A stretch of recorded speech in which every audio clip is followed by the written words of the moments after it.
Samantala sa unang salang sa Amerika, agad na nagmarka si Kiefer Alas matapos sumabog bitbit ang 34 points sa kanyang debut para sa Utah Prep Academy. Ang ibang detalye alamin sa pag-abante ni Deron Williams.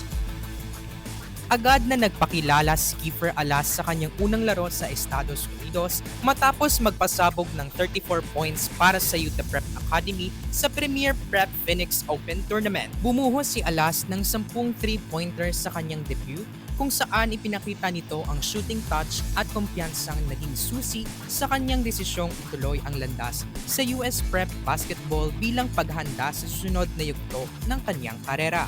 Ang malakas na opensa ni Alas ang nagsilbing pangunahing sandata ng Utah Prep sa torneo at agad ding nagpatunay kung bakit siya kinuha ng programa bilang bahagi ng kanilang mataas na antas ng kompetisyon sa prep circuit. Lumipat si Alas sa Utah Prep noong huling bahagi ng nakaraang taon upang makakuha ng mas malawak na exposure at mas matitinding laban. Isang ruta na kilala ang Utah Prep bilang tulay patungo sa US College Basketball. Batay sa kanyang unang laro, mabilis siyang nakaangkop sa bagong sistema at antas ng laro.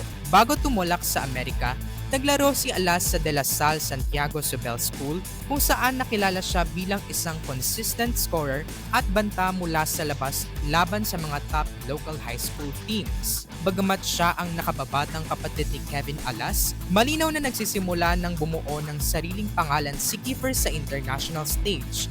Bitbit ang layuning umangat sa mas mataas na antas ng kompetisyon. Sa reputasyon ng Utah Prep bilang tahanan ng mga international prospects na regular na lumalahok sa malalaking torneo sa Estados Unidos, agad na inilagay ng debut performance ni Alas ang kanyang pangalan bilang isa sa mga pangunahing sandata ng koponan sa mga susunod na laban.